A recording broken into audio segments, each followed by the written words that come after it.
Friends, आज हम पढ़ेंगे एक्सरे स्पेक्ट्रम के बारे में। जानेंगे कि एक्सरे स्पेक्ट्रम क्या होता है और इसके कितने टाइप्स होते हैं। एक्सरे स्पेक्ट्रम को पढ़ने से पहले स्टूडेंट्स आपको ये पता होना चाहिए कि एक्सरेज होती क्या है और ये कैसे प्रोड्यूस करवाई जाती हैं। एक्सरेज होती हैं इलेक्ट्रोमैग्नेटिक रेडिएशन जिनकी वेवलेंथ गामा रेडिएशन से ज्यादा होती है बट अल्ट्रावायलेट रेडिएशन से कम होती हैं। मींस ये लो वेवलेंथ रेडिएशंस होती हैं, वेवलेंथ इनकी कम होती है। वेवलेंथ कम होने का मतलब यह कि इनकी फ्रीक्वेंसी ज्यादा होती है। फ्रीक्वेंसी ज्यादा होने का मतलब यह कि इनकी एनर्जी ज्यादा होती है। मींस एक्सरे जो होती हैं वो हाईली एनर्जेटिक रेडिएशंस होती हैं, मतलब कि ये बॉडी के लिए हार्मफुल होती हैं, बहुत ही डेंजरस रेडिएशंस हैं। और स्टूडेंट्स, और क्या क्या प्रॉपर्टीज हैं इसकी जो वेलोसिटी होती है एक्सरेज की, वो वेलोसिटी ऑफ लाइट के बराबर होती है क्योंकि इलेक्ट्रोमैग्नेटिक रेडिएशंस हैं और वेलोसिटी ऑफ लाइट होता है 3 × 10⁻⁸ मीटर पर सेकंड। इनका जो वेवलेंथ रेंज होती है वो होती है 10⁻⁻⁸ मीटर से लेकर 10⁻⁻11 मीटर तक।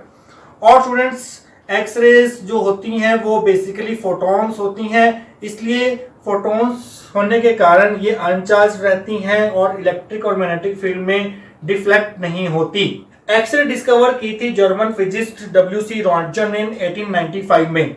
डब्ल्यू.सी. रॉन्टजन ने क्या किया था, उसने किया था कि जब उसने हाई एनर्जी इलेक्ट्रॉन्स को एक हाई एटॉमिक नंबर टारगेट के ऊपर फॉल करवाया था तो कुछ रेडिएशंस एमिट हुई थी जिनकी प्रॉपर्टीज उस टाइम किसी साइंटिस्ट या किसी भी फिजिक्स को पता नहीं थी। इसलिए इन रेडिएशंस को नाम दिया गया एक्स रेज, क्योंकि इनकी प्रॉपर्टीज जो थी उस टाइम अननोन थी। इलेक्ट्रोमैग्नेटिक स्पेक्ट्रम में बहुत सारे पार्ट्स होते हैं, gamma radiations, X rays, UV radiation, visible radiation, etcetera etcetera. हम सिर्फ विजिबल रेडिएशन को ही देख पाते हैं, उन्हें महसूस कर पाते हैं। एक्स रेज को हम किसी भी बॉडी पार्ट से महसूस नहीं कर पाते, इनको हम देख भी नहीं पाते। तो एक्स रेज जो होती हैं वो इनविजिबल रेडिएशंस होती हैं। एक्सरे बहुत ही यूजफुल रेडिएशंस हैं स्टूडेंट्स, क्योंकि ये हमारे बॉडी पार्ट को पेनिट्रेट कर जाती हैं। इनकी पेनिट्रेटिंग पावर ज्यादा होती है क्योंकि इनकी एनर्जी ज्यादा होती है। तो स्टूडेंट, जब भी आपका कोई बोन टूट जाता है तो आप डॉक्टर के पास जाते हैं तो डॉक्टर आपको ये सजेस्ट करता है कि एक्सरे करवा लीजिए। आप एक्सरे करवाते हैं तो आपकी वहां पर बोन टूटी हुई और फ्रैक्चर बोन्स की जो कोई भी प्रॉब्लम है बॉडी में पार्ट के अंदर, वो आपको एक रेडियोग्राफ के ऊपर शो कर देते हैं। मेडिकल फील्ड में तो उसका यूज बहुत ज्यादा है, बट साथ के साथ ये एक्सरे जो होती है वो इंडस्ट्रीज में भी यूज होती हैं, क्योंकि अगर कोई मेटल सरफेस में कोई डिफेक्ट है, कोई फ्लॉज है उसमें, तो एक्सरेज आसानी से उस डिफेक्ट और फ्लॉज को डिटेक्ट कर सकती हैं। स्टूडेंट्स, अब हम देखेंगे कि वो सेटअप जिसके थ्रू हम एक्सरेज को प्रोड्यूस कर सकते हैं।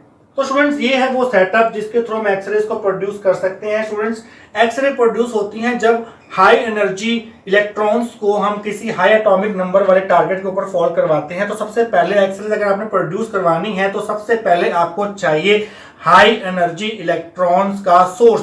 तो उसके लिए हमें एक इलेक्ट्रॉन गन यूज करनी पड़ेगी। इलेक्ट्रॉन गन आप स्टूडेंट्स यहाँ देख सकते हैं, इसमें एक लगा हुआ है फिलामेंट जिसका मेल्टिंग पॉइंट हाई होना चाहिए।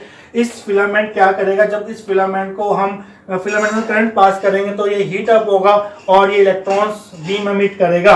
उस फिलामेंट को हमने कनेक्ट किया हुआ है थ्रू बैटरी वीएफ। ये बैटरी फिलामेंट में करंट सप्लाई करेगी और ये हीट अप होके हमें इलेक्ट्रॉन्स की बीम प्रोवाइड करेगा। ये है स्टूडेंट्स कैथोड, जिसको हमने कनेक्ट किया हुआ है negative terminal of battery V0 के साथ। सामने लगा हुआ है एक एनोड जिसको हमने कनेक्ट किया हुआ है positive terminal of battery V0। जहां से इलेक्ट्रॉन्स एमिट होंगे वो कैथोड से रिपेल होंगे, क्योंकि कैथोड जो है वो नेगेटिव पोटेंशियल्स पे है, क्योंकि उसको नेगेटिव टर्मिनल और बैटरी V0 से कनेक्ट किया हुआ। जैसे इलेक्ट्रॉन यहाँ प्रोड्यूस होंगे वो कैथोड में से बाहर निकलेंगे, सामने उसको एनोड मिलेगा।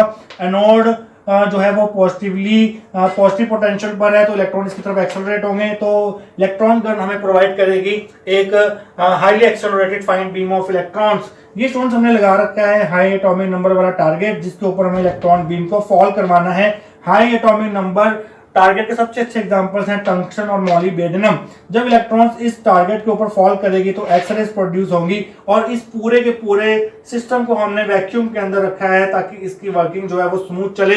जब स्टूडेंट्स हाई एनर्जी इलेक्ट्रॉन्स इस टारगेट के ऊपर फॉल होंगे तो प्रोड्यूस होगी बहुत ज्यादा हीट, जिसको हमने करना है रिमूव। उस हीट को रिमूव करने के लिए हमें लगाना पड़ेगा एक हीट रिमूवल सिस्टम, जिसको हम जनरली कोल्ड वाटर यूज करते हैं उस हीट को रिमूव करने के लिए।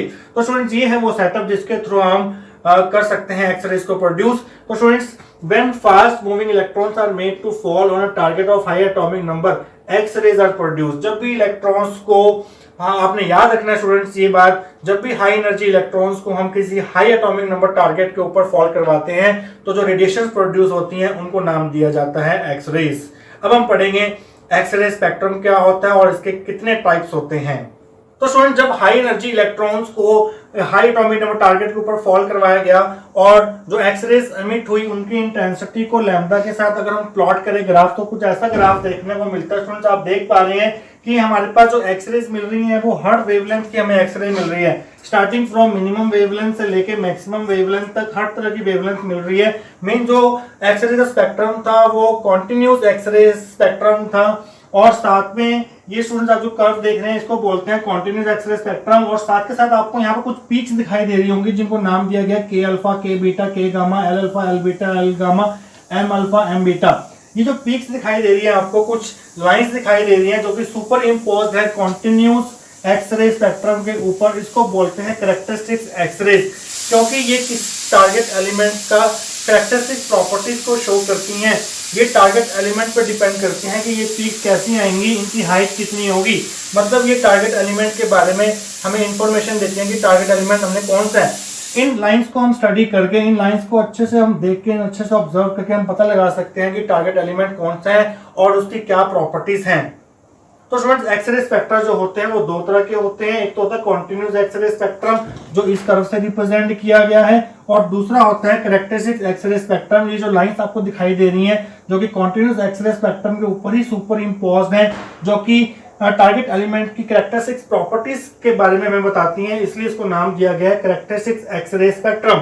अब हम बात करेंगे कि ओरिजिन क्या है कॉन्टिन्यूस एक्सरे स्पेक्ट्रम का और कैरेक्टरिस्टिक्स एक्सरे स्पेक्ट्रम कैसे प्रोड्यूस होता है, मतलब कैरेक्टरिस्टिक्स एक्सरे स्पेक्ट्रम का ओरिजिन क्या है। अब हम बात करेंगे कि जो कॉन्टिन्यूस एक्सरे स्पेक्ट्रम है वो कैसे और क्यों प्रोड्यूस होता है। स्टूडेंट्स ये डायग्राम देखें, यहाँ पर ये है high atomic number target element का एक एटम। होता क्या स्टूडेंट्स, ये है इलेक्ट्रॉन, हमारा इलेक्ट्रॉन है ये जो हमने इलेक्ट्रॉन गन से टारगेट एलिमेंट के ऊपर फॉल करवाया था। इलेक्ट्रॉन्स होते हैं नेगेटिवली चार्ज और हर एटम के अंदर एक न्यूक्लियस होता है जो कि होता है पॉजिटिवली चार्ज। जब इलेक्ट्रॉन इस न्यूक्लियस के पास से गुजरेगा, क्योंकि इलेक्ट्रॉन नेगेटिवली चार्ज है, न्यूक्लियस पॉजिटिवली चार्ज है, तो इनके बीच में होगा कोलम्बियन अट्रैक्शन। कोलम्बियन अट्रैक्शन होगा जिसके कारण होगा क्या स्टूडेंट, जो फास्ट मूविंग इलेक्ट्रॉन था जो हमने इलेक्ट्रॉन गन से हाई एटॉमिक नंबर टारगेट के ऊपर फॉल करवाया था, उसकी वेलोसिटी डिक्रीज होनी शुरू हो जाएगी। वेलोसिटी डिक्रीज होनी शुरू होगी, वो स्लो डाउन होना शुरू होगा, उसकी काइनेटिक एनर्जी कम होनी शुरू हो जाएगी और होगा स्टूडेंट्स ये कि जो इलेक्ट्रॉन है वो अपने ओरिजिनल पाथ से डेविएट हो जाएगा। ये देखिए स्टूडेंट्स, ये उसका जो पाथ था इलेक्ट्रॉन का वो डेविएट हो गया और हाई एनर्जी इलेक्ट्रॉन जो था वो स्लो डाउन हो गया। और स्टूडेंट जब भी कोई चार्ज पार्टिकल स्लो डाउन होता है, जब भी किसी भी चार्ज पार्टिकल की वेलोसिटी डिक्रीज होती है, मतलब जब भी कोई charge particle retarded motion show करता है तो वो इलेक्ट्रोमैग्नेटिक रेडिएशंस एमिट करता है। यहाँ पर जो इलेक्ट्रोमैग्नेटिक रेडिएशंस एमिट होंगी उस इलेक्ट्रोमैग्नेटिक रेडिएशंस को नाम दिया गया x ray photon.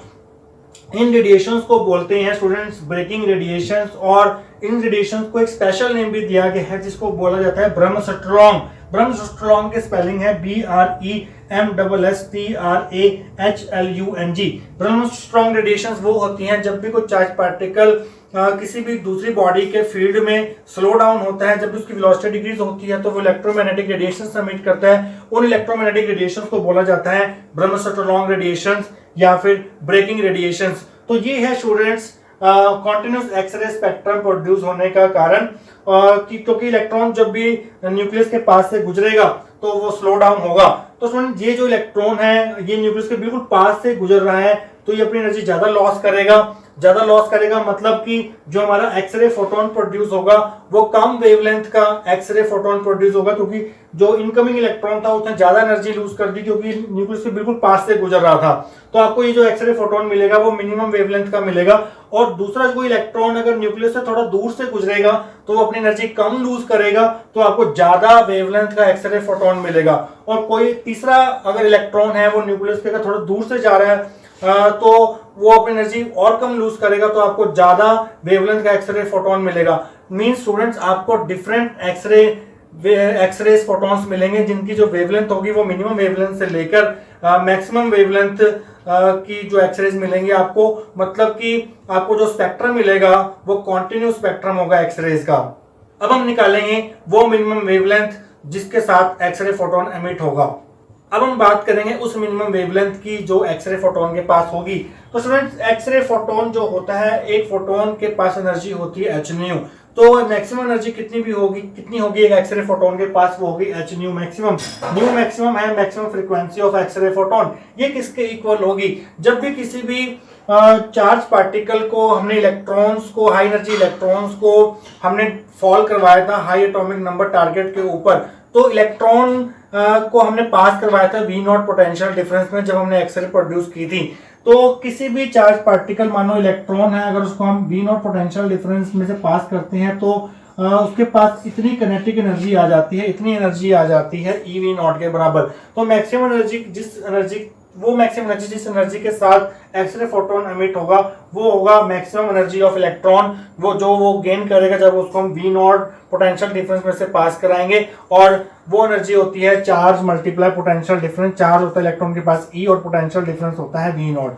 New maximum students आप जानते हैं जो फ्रीक्वेंसी और वेवलेंथ में रिलेशन होता है, nu is equal to C upon lambda, और फ्रीक्वेंसी और वेवलेंथ एक दूसरे के रेसिप्रोकल होते हैं। तो न्यू मैक्सिमम होगा सी अपॉन लैम्डा मिनिमम। अगर यहाँ मैक्सिमम तो लैम्डा मिनिमम होगा, तो क्रॉस मल्टीप्लाई करके अगर हम लैम्डा मिनिमम की वैल्यू निकालें तो वो आएगी as C upon E V nought. यहाँ पर एच है, प्लैंक्स कांस्टेंट है जिसकी वैल्यू होती है 6.634 into 10 to power minus 34 joule per second. C है velocity of light 3 into 10 to power 8 metre per second. E है 1.6 into 10 to minus 19 coulomb which is the charge on electron. V naught की value हम change कर सकते हैं। तो अगर हम एच की वैल्यू पुट करते हैं, सी की वैल्यू पुट करते हैं, ई की वैल्यू पुट करते हैं, तो मिनिमम वेवलेंथ जो आएगी, जो एक्सरे फोटोन जिस मिनिमम वेवलेंथ के साथ एमिट होगा उसकी वैल्यू ये होगी। तो स्टूडेंट्स, आपको इस फॉर्मूले को न्यूमेरिकल भी आ सकता है, आपको वी नोट दे सकते हैं, आप अप्लाइड पोटेंशियल डिफरेंस दे सकते हैं कि आज इलेक्ट्रॉन को इतने पोटेंशियल डिफरेंस से हमने एक्सेलरेट किया है, लैम्डा मिनिमम निकालो, मिनिमम वेवलेंथ निकालो उस एक्सरे फोटोन की जो एमिट होगा। तो आप ये फॉर्मूला अप्लाई करके वो मिनिमम वेवलेंथ निकाल सकते हैं। तो स्टूडेंट्स, अब हम बात करेंगे कि जो कैरेक्टरिस्टिक एक्सरे स्पेक्ट्रम है वो कैसे प्रोड्यूस होता है और उसका ओरिजिन क्या है। तो स्टूडेंट्स, देखते हैं अब कि कैरेक्टरिस्टिक एक्सरे स्पेक्ट्रम कैसे प्रोड्यूस होता है। तो स्टूडेंट्स, ये है टारगेट एलिमेंट का एक एटम जिसमें हमने डिफरेंट शेल्स ड्रॉ की हैं। पहले हमारे पास के शेल है, एक फिर एल शेल है जिसमें 8 इलेक्ट्रॉन्स है, फिर हमारे पास एम शेल है जिसमें 18 इलेक्ट्रॉन्स है, उसके बाद हमारे पास एन शेल है और एटम के सेंटर में प्रेजेंट है पॉजिटिवली चार्ज्ड न्यूक्लियस। तो स्टूडेंट, जब हाई एनर्जी इलेक्ट्रॉन्स हम टारगेट एलिमेंट के एटम के ऊपर फॉल करते हैं तो पॉसिबिलिटी ये हो सकती है कि वो इंसिडेंट इलेक्ट्रॉन जिसके पास बहुत ज्यादा एनर्जी है वो के शेल के इलेक्ट्रॉन को रिमूव कर दे। मान लो उसने इस इलेक्ट्रॉन को रिमूव कर दिया और ये इलेक्ट्रॉन बाहर आ गया। जब इलेक्ट्रॉन बाहर आएगा तो यहाँ पर एक होल क्रिएट हो जाएगा, उस hole vacancy of electron create हो जाएगी और उस होल को फिल करने के लिए एल शेल का इलेक्ट्रॉन इस इलेक्ट्रॉन को फिल करने के लिए एल शेल से के में जंप कर सकता है। तो जब एल शेल का इलेक्ट्रॉन के शेल में जंप करेगा तो जो एक्सरे फोटोन एमिट होगा उसको नाम दिया जाता है के अल्फा लाइन। तो सिमिलरली अगर एम शेल का इलेक्ट्रॉन के शेल की वैकेंसी को फिल करने के लिए जंप करेगा तो एक एक्सरे फोटोन एमिट होगा और हमें स्पेक्ट्रम एक लाइन शो होगी, उस लाइन को बोला जाता है के बीटा लाइन। तो ये आपको के बीटा लाइन स्पेक्ट्रम में शो हो रही है। अगर उससे अपर लेवल का इलेक्ट्रॉन मींस एन शेल का इलेक्ट्रॉन अगर के शेल में जंप करता है उस वैकेंसी को फिल करने के लिए, तो जो एक्सरे फोटोन होगा उसके कोरस्पोंडिंग आपको स्पेक्ट्रम में एक लाइन दिखाई देगी, एक पीक दिखाई देगा, उसको बोला जाता है के गामा लाइन। तो इस तरह आपको के सीरीज के डिफरेंट लाइंस देखने को मिलती हैं, के alpha, K beta, K gamma. के सीरीज की लाइंस हमें कम मिलती है स्पेक्ट्रम में जब वैकेंसी जो है वो के शेल में क्रिएट होती है और उस वैकेंसी को फिल करने के लिए के से ऊपर वाले लेवल के इलेक्ट्रॉन्स के शेल में जंप करते हैं, चाहे वो एल से के में जंप करें, चाहे वो एम से के में जंप करें, चाहे वो एन से के में जंप करें। अगर एल से के में जंप करेंगे तो आपको के अल्फा लाइन मिलेगी, अगर वो एम से के में जंप करेंगे तो आपको के बीटा लाइन मिलेगी, अगर वो एन से के में जंप करेंगे तो के गामा लाइन मिलेगी। तो स्टूडेंट्स, दूसरी पॉसिबिलिटी ये हो सकती है कि जो इनकमिंग इलेक्ट्रॉन था उसने के शेल का इलेक्ट्रॉन रिमूव नहीं किया, उसने एल शेल का इलेक्ट्रॉन रिमूव किया, तो एल शेल में एक वैकेंसी क्रिएट होगी, उस वैकेंसी को फिल करने के लिए एल शेल से ऊपर वाली लेवल का एक इलेक्ट्रॉन उस वैकेंसी को फिल करने के लिए एल शेल में जंप करेगा। तो स्टूडेंट्स ये देखिए हमारे पास एम शेल से इलेक्ट्रॉन जंप कर रहा है एल शेल में, तो जो लाइन एमिट होगी वो होगी एल अल्फा लाइन, और आपको पीक दिखाई देगा स्पेक्ट्रम के अंदर। अगर वो एन शेल से एल शेल में इलेक्ट्रॉन जंप करता है उस वैकेंसी को फिल करने के लिए जो आपको लाइन मिलेगी वो होगी एल बीटा लाइन। तो स्टूडेंट्स इस तरह आपको एल सीरीज की डिफरेंट लाइंस देखने को मिलेंगी स्पेक्ट्रम में। तो स्टूडेंट्स इसी प्रकार से हम एम शेल की लाइंस को भी एक्सप्लेन कर सकते हैं। तो ये है एनर्जी डायग्राम्स, ये है के शेल का एनर्जी डायग्राम, ये है एल शेल का, ये है एम शेल का, ये है एन शेल का। तो स्टूडेंट्स जब भी कोई इलेक्ट्रॉन एल शेल से एम शेल से एन शेल से के शेल में जंप करेगा तो आपको के सीरीज की डिफरेंट लाइंस देखने को मिलेंगी, के alpha, K beta, K gamma. और जब भी कोई इलेक्ट्रॉन एम शेल से एल शेल में आएगा या फिर एन शेल से एल शेल में आएगा तो आपको एल सीरीज की लाइंस मिलेंगी स्पेक्ट्रम के अंदर, जिनको हम डिनोट करते हैं L alpha, L beta, L gamma से। तो स्टूडेंट्स तो सिमिलरली अगर हम कोई इलेक्ट्रॉन एम शेल में जंप करता है फ्रॉम हायर लेवल, जैसे एन शेल से यहाँ पर एम शेल में जंप कर रहा है, तो आपको एम सीरीज के डिफरेंट लाइंस देखने को मिलेंगी। ऐसे ये कंटिन्यू रहेगा और यही कारण है कि हमें स्पेक्ट्रम में पीक्स देखने को मिलती हैं, काफी लाइंस देखने को मिलती हैं जो कि टारगेट एलिमेंट का कैरेक्टरिस्टिक्स होती है, वो टारगेट एलिमेंट पे डिपेंड करती है। इन पीक्स और इन लाइंस की जो हाइट होती है, इनकी शेप क्या होगी, ये टारगेट टू टारगेट वेरी करेंगे कि आपने टारगेट कौन सा चूज किया है एक्सरेज को प्रोड्यूस करवाने के लिए। तो स्टूडेंट्स ये था एक्सरे स्पेक्ट्रम और उसके types. I hope you understand. Thank you very much.